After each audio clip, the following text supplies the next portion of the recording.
Hello everyone, welcome to my channel fashion designer world. तो आज हम बात करने वाले हैं बहुत इम्पॉर्टेंट टॉपिक के बारे में, जो कि है फाइबर्स। फाइबर्स का हमारी फ़ैशन की फील्ड में बहुत ज़्यादा इम्पॉर्टेंट रोल होता है। तो मैंने एक पीपीटी बनाई है ताकि आप लोगों को ईजी हो अंडरस्टैंड करने में और इस टॉपिक को डीपली समझने में। तो आइए चलिए शुरुआत करते हैं। हमारा पहला टॉपिक है इंट्रोडक्शन टू फाइबर्स। तो फाइबर की डेफिनेशन जो रहेंगी वो सब्सटेंस जो कि उनकी लेंथ में बहुत ज़्यादा होते हैं कंपैरेटिवली टू देयर डायामीटर। अब जैसे कि हम ले लेंगे थ्रेड हो गया, कॉटन की रेसे देखे होंगे आपने, वो लेंथ में कितने ज़्यादा होते हैं कंपैरेटिवली देयर डायामीटर में वो बहुत ज़्यादा छोटे होते हैं। या फिर कोई सब्सटेंस हो गया थ्रेड की तरह जो कि एनिमल से मिलता होगा, जैसे कि बालों से मिलता है जानवरों के, वेजिटेबल से मिलता है जैसे कि कोकोनट से मिलता है, या फिर किसी भी मिनरल से मिलता है जिसको हम स्पन कर सकते हैं, यानी कि वीव करके थ्रेड में बना सकते हैं, उसे हम फाइबर कहेंगे। अब फाइबर्स भी हमारे दो टाइप के होते हैं, स्टेपल और फिलामेंट। स्टेपल फाइबर मतलब जो फाइबर छोटे लेंथ के होते हैं, जैसे कि कॉटन के छोटे लेंथ के होते हैं, फिर हम उन्हें आपस में जोड़ कर उनकी लेंथ इंक्रीज़ करते हैं। और ऐसे ही जो फिलामेंट फाइबर होते हैं जो कि प्रोवाइड ही हमें लॉन्ग लेंथ में होते हैं, जिनकी लेंथ बहुत ज़्यादा लंबी होती है, जैसे कि सिल्क। फाइबर से फैब्रिक कैसे बनता है? जब हम फाइबर से स्पिनिंग करते हैं तो हम यार्न्स बनाते हैं, और यार्न्स में जब वीविंग और निटिंग होती है तो फैब्रिक बनता है। अब स्पिनिंग क्या होती है? जब जो प्रोसेस होता है जिसमें यार्न्स जो है वो फाइबर में कन्वर्ट होते हैं स्पिनिंग के थ्रू, तो उसको हम स्पिनिंग कहते हैं। और वीविंग क्या होती है? जिसमें जब हम दो फैब्रिक्स जो हैं वो आपस में इंटरलेस होते हैं जब हमारे, तो हम उसे वीविंग कहते हैं। और वहीं निटिंग क्या होता है? निटिंग में जो हमारे होते हैं एक या एक से ज़्यादा सेट ऑफ यार्न्स जो है वो आपस में इंटरलूप होते हैं, तो उसे हम निटिंग कहते हैं। अब नेक्स्ट हमारा आता है क्लासिफिकेशन ऑफ फाइबर। जो टेक्सटाइल फाइबर होते हैं वो हमारे दो टाइप के होते हैं। पहला हो गया नेचुरल और सेकंड हो गया मैन मेड फाइबर। नेचुरल यानी कि जो हमें नेचर से प्रोवाइड होते हैं, और मैन मेड जो सिंथेटिक तरीके से हम बनाते हैं फैक्ट्रीज़ वगैरह में। अब नेचुरल फाइबर जो होते हैं वो होते हैं तीन टाइप के, वेजिटेबल, एनिमल और मिनरल। वेजिटेबल यानी कि जो हमें वेजिटेबल से यानी कि सेल्यूलोज से मिलते हैं, और एनिमल यानी कि जो हमें प्रोटीन से मिलते हैं एनिमल की। अब वेजिटेबल में हम देखेंगे तो जैसे कि सीड फाइबर हो गया, यानी कि जो हमें सीड से प्रोवाइड होते हैं, जैसे कि कॉटन की सीड से हमें जो कॉटन के जो रेसे होते हैं, लंबे लंबे फाइबर्स होते हैं, वो प्रोवाइड होते हैं। और हम ऐसे देख लेंगे, अगर हम लीफ फाइबर से देखेंगे तो एक सीजल फाइबर होता है, वो हमें लीफ से मिलता है। और अगर हम फ्रूट से देख लें तो जो कोकोनट के होते हैं, हमारे जो कोकोनट के लंबे लंबे रेसे होते हैं जो आपने देखी होंगी, जो रस्सी बनाने में यूज़ होते हैं, उसे हम कॉयर फाइबर कहते हैं, वो हमें फ्रूट से मिलता है। और ऐसे ही हम देख लें तो जूट हमें मिलता है बास्ट से, यानी कि जो हमारी जो स्टॉक्स होती हैं, जो तने होती हैं, जो पेड़ के जूट का जो पौधा होता है उसके तने से, उसके स्टेम के में जो बास्ट फाइबर होता है उससे मिलता है। ऐसे ही हम स्टॉक से देख लेंगे तो हमें बैम्बू हो गया, ये सारे जो गए हमारे नेचुरल फाइबर हो गए जो हमें नेचर से मिलते हैं, जिनका ओरिजिन जो होता है वो नेचर होता है। अब हम देखेंगे एनिमल फाइबर। तो एनिमल फाइबर में जो हमें एनिमल से प्रोवाइड होते हैं, यानी कि वूल और सिल्क हम लोगों ने देखा है, जो हमें भेड़ों से मिलती है, जो हमें बकरियों से मिलती है। इसके बारे में हम डीपली अभी आगे डिस्कस करेंगे। और मिनरल फाइबर हो गए जो हमें मिनरल से प्रोवाइड होते हैं, जैसे कि एस्बेस्टॉस हो गया, और उसके बारे में भी हम डीपली अभी आगे बात करेंगे। अगर हम मैनमेड फाइबर को देख लें तो वो भी हम फर्दर डिवाइड करेंगे थ्री टाइप्स में, regenerated, synthetic and inorganic fibres. इनके बारे में हम डीपली अभी आगे पढ़ेंगे। ओके, नेक्स्ट हम आते हैं नेचुरल फाइबर्स में। नेचुरल फाइबर यानी कि जिनका ओरिजिन नेचर से होता है, जो हमें डायरेक्टली या इनडायरेक्टली बट नेचर से प्रोवाइड होते हैं। ये बहुत अच्छे होते हैं क्योंकि रिन्यूएबल होते हैं और बायोडिग्रेडेबल होते हैं, यानी कि इससे हमारी इकोसिस्टम को भी कोई हार्म नहीं होता है। रिन्यूएबल मीन्स जिन्हें हम दोबारा से रिन्यू करके नया बना सकते हैं, और बायोडिग्रेडेबल मीन्स जो इजीली डिग्रेड हो जाते हैं अर्थ में और कोई भी हार्म प्रोवाइड नहीं करते हैं हमारे इकोसिस्टम को। नेचुरल फाइबर्स को हम फर्दर डिवाइड करेंगे थ्री टाइप्स में, जो कि हैं वेजिटेबल, एनिमल और मिनरल फाइबर्स। तो हम डिस्कस करते हैं अब वेजिटेबल फाइबर्स को। Vegetable fibres basically cellulose based होते हैं, और ये हम पेपर के मैन्युफैक्चरिंग में भी यूज़ करते हैं। वेजिटेबल फाइबर्स यानी कि जो मेनली हमें ऑब्टेन होंगे प्लांट्स के पार्ट से, जैसे कि सीड से, बास से, लीफ से, फ्रूट से, या फिर स्टॉक से। जैसे सीड फाइबर का हमने पहले ही पढ़ लिया था, जो कि कॉटन है। कॉटन हमें सीड से मिलता है, और हम अपैरल पर्पज़ में और मेडिसिनल यूज़ में भी कॉटन को यूज़ करते हैं। और हम देखा जाए लीफ फाइबर जो है हमें प्रोवाइड होगा जो लीफ से, जैसे कि पाल्फ हो गए, जो सीसल हो गए, जो अगावे हो गए, इनके लीफ से जो फाइबर प्रोवाइड होते हैं उन्हें हम लीफ फाइबर कहेंगे। और ये हम रोप बनाने में, मरीन्स की जो रोप्स होती हैं उनको बनाने में भी लीफ फाइबर का यूज़ किया जाता है। अब फ्रूट फाइबर देख लेंगे, जो कि कॉयर फाइबर से यानी कि कोकोनट के फ्रूट से जो हमारे फाइबर्स मिलते हैं उनके लिए। और बेसिकली जो फ्रूट फाइबर होते हैं यानी कि जो कोकोनट के जो फाइबर्स होते हैं वो यूज़ होते हैं हमारे डोरमेट्स में, कारपेट्स वगैरह बनाने में। अब बास्ट से नेक्स्ट जो हम बात करेंगे, बास्ट से जो प्रोवाइड होते हैं जैसे कि जूट हो गया, हैम हो गया, फ्लैक्स हो गया, रेमी जो कि बहुत अच्छा एक फैब्रिक होता है, वो हमें सब बास्ट से प्रोवाइड होते हैं। ये सारे फाइबर्स, ये सारे फाइबर्स जो होते हैं बहुत ज़्यादा स्ट्रेंथ और ड्यूरेबिलिटी इनकी बहुत अच्छी होती है, जो बास्ट फाइबर से प्रोवाइडेड होने वाले फैब्रिक्स होते हैं। और ये मॉइस्चर से भी जल्दी इफेक्ट नहीं होते हैं, इसलिए हम इन्हें पैकेजिंग वगैरह में भी यूज़ किया जाता है इन सारे मटेरियल्स को।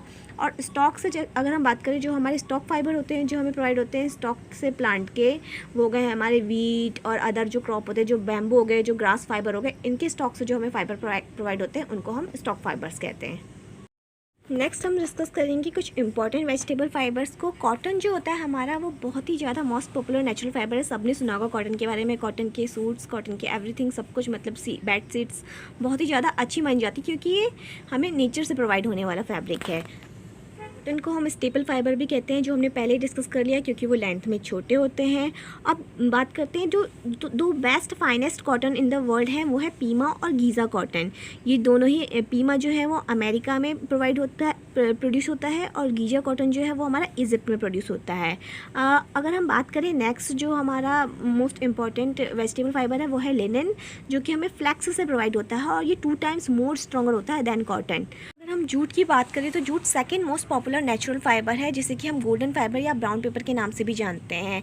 अब अगर हम बात करें रेमी की, तो इसे हम रिया या चाइना ग्रास भी कहते हैं और ये बहुत अच्छा सब्स्टिट्यूट होता है लिनन का और ये 4 टाइम्स मोर स्ट्रॉन्गर होता है देन कॉटन। नेक्स्ट हम बात करेंगे एनिमल फाइबर्स की। फाइबर्स जो कि हमें एनिमल से ऑब्टेन्ड होते हैं उन्हें हम एनिमल फाइबर कहते हैं। इसमें सबसे पहले हम बात करेंगे वूल की, यानी कि वो फाइबर जो हमें एनिमल्स के हेयर से प्रोवाइड होते हैं उन्हें हम वूल फाइबर कहते हैं। फॉर एग्जांपल हम ले लेंगे गोट और कैमल और शीप, जो कि हम ऑलरेडी जानते हैं। अब विकुना एक वूल है जो कि finest wool in the world है और ये जो है हमें गोट से प्रोवाइड होता है। ये एक कैमल फैमिली की गोट है विकुना, उससे हमें प्रोवाइड। आप यहाँ बैकग्राउंड में देख सकते हैं, बैकग्राउंड में जो इमेज बनी है वो विकुना गोट है। वो गोट है जो हमें विकुना नाम का जो वूल फाइबर है वो प्रोवाइड करती है। नेक्स्ट हम बात करें पश्मीना वूल की, तो आपने बहुत ज़्यादा सुना होगा, कश्मीर का बहुत ज़्यादा फेमस वूल है। ये कश्मीरी गोट से प्रोवाइड होता है। ये बहुत ज़्यादा सॉफ्ट, लाइट वेट और बहुत ज़्यादा स्ट्रॉन्ग एंड वार्म होता है। अब अगर हम बात करें मोहेर वूल की, तो ये हमें अंगोरा गोट से प्रोवाइड होता है। ये रिंकल रेसिस्टेंट होता है। आप देख सकते हैं यहाँ पे इमेज में मोहेर वूल के एक स्वेटर को। नेक्स्ट हम बात करेंगे सिल्क की। सिल्क एक बहुत ज़्यादा डेलिकेट फिलामेंट होता है जो कि हमें सिल्क वॉर्म से प्रोवाइड होता है। अब हम बात करते हैं इसकी लाइफ साइकिल की। सबसे पहले जो हमारी मॉथ होती है, फीमेल मॉथ, वो हमारी एग्स प्रोवाइड करती है। फिर वो एग्स हैच होते हैं तो उसमें से सिल्क वॉर्म के लार्वा निकलते हैं। देन वो सिल्क वॉर्म ईट करते हैं मलबेरी लीव्स में और साइज़ में ग्रो करते हैं। और धीरे धीरे जो ये फेज़ है जब वो अपना स्किन को जो है 4 टाइम शेड करते हैं, उनकी स्किन शेडिंग की जो फेज है उसको हम मॉल्टिंग कहते हैं। वो मॉल्टिंग करना शुरू होते हैं। उसके बाद सिल्क वॉर्म जो है हम अपने आसपास स्पिनिंग के थ्रू कोकून बनाना शुरू कर देते हैं। और जब वो कोकून फुली फॉर्म्ड हो जाते हैं तो सिल्क फार्मर्स जो है उन कोकून्स को कलेक्ट करते हैं। और ये जो प्रोसीजर होती है जिसमें सिल्क के फिलामेंट्स को ऑब्टेन किया जाता है कोकून से, उस प्रोसीजर को हम रीलिंग या फिर फिलेचर कहते हैं। सिल्क फाइबर्स फिर उसके बाद हम स्पॉन करते हैं सिल्क थ्रेड्स में। तो फाइनली जो है इस तरह से हमारा जो है सिल्क का प्रोसीजर होता है, सिल्क फाइबर बनता है। हैंड साइड में जो मैंने एक फ्लो चार्ट बनाया है सिल्क वॉर्म का, इसमें दिखाया है कि जो सिल्क वॉर्म होते हैं उनके जो हेड में एक ग्लैंड होता है, वो सिक्रीट करता है एक लिक्विड जिसमें प्रोटीन होता है। वो लिक्विड ही धीरे धीरे कन्वर्ट होता है सॉलिड फिलामेंट में, जिसको हम कोकून कहते हैं, स्पिन करके। फिर वो कोकून जो होते हैं उनको बॉईल किया जाता है ताकि वो लूज़ कर दे अपने थ्रेड्स को, और फिर उनको हैंड से अनविंड किया जाता है। और फिर उसके बाद उससे हम रॉ सिल्क थ्रेड्स को एक्सट्रैक्ट करते हैं और इस तरह से हम जो है सिल्क थ्रेड्स का फॉर्मेशन करते हैं। मिनरल फाइबर्स, जैसा कि नाम से ही आपको पता चल रहा है, जो हमें मिनरल से प्रोवाइड होते हैं। एस्बेस्टोस एक ऐसा ओनली नेचुरल मिनरल फाइबर है जो कि हमें बहुत सारी रॉक्स से प्रोवाइड होता है। आप यहाँ पे इमेज में देख सकते हैं, जैसे इस रॉक के बीच में आपको फाइबर्स स्टफ नज़र आ रहे होंगे।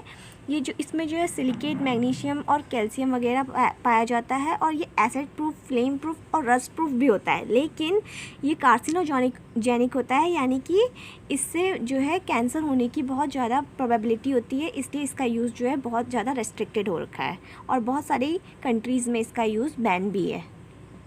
नेक्स्ट हम बात करेंगे मैनमेड फाइबर्स की, जिन्हें हम सिंथेटिक फाइबर्स भी कहते हैं। ये वैसे सेमी सिंथेटिक भी हो सकते हैं, यानी कि जो फाइबर जो ह्यूमंस द्वारा बनाए जाते हैं कुछ पर्टिकुलर रिक्वायरमेंट्स को मैच करने के लिए, जो कि हमें नेचुरल फाइबर्स में नहीं मिलते हैं। इसमें हम स्पिन रेट की थ्रू फाइबर्स को है जनरेट करते हैं। वो हम कैसे करते हैं ये हम आगे डिस्कस करेंगे। नेक्स्ट हम आएंगे रीजनरेटेड यानी कि सेमी सिंथेटिक फाइबर्स। इनको हम सेमी सिंथेटिक इसलिए भी कहते हैं क्योंकि इनका जो बेस होता है, जो नेचुरल पॉलीमर यूज़ होता है इसमें बेस में, यानी कि वुड पल्प हम यूज़ करते हैं, रेयॉन, विस्कोस या फिर मोडाल, ये सब चीज़ें बनाने के लिए। इसमें क्या होता है, जब हम लॉन्ग चेन के जो पॉलीमर्स होते हैं उनको मॉडिफाई करके पार्शियली डिग्रेड करके फाइबर्स बनाया जाता है। इसके जो सेल्यूलोज रिक्वायरमेंट होते हैं वो हमारे वुड पल्प से आते हैं इन सब चीज़ों के। इस प्रोसीजर के लिए हम जो सेल्यूलोज को है रिड्यूस करते हैं एक फॉर्म में, विस्कोस फॉर्म में, उस फॉर्म को फिर हम पास करते हैं स्पिन रेट्स के थ्रू। स्पिन रेट्स में स्मॉल होल्स होते हैं जो कि फाइबर्स बनाते हैं। ये इसकी प्रोसीजर हम आगे डिस्कस करेंगे कि स्पिन रेट होता क्या है।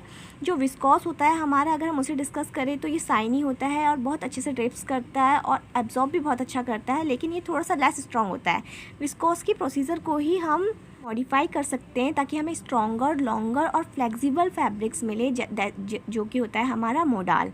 अब रेयॉन की हम बात करें तो रेयॉन तो एक सिल्क की तरह दिखने वाला फैब्रिक होता है जो कि वुड पल्प से बनता है। इसको हम इसीलिए आर्टिफिशियल सिल्क भी कहते हैं क्योंकि ये कहीं ना कहीं तक काफ़ी हद तक रिसेंबल करता है सिल्क को।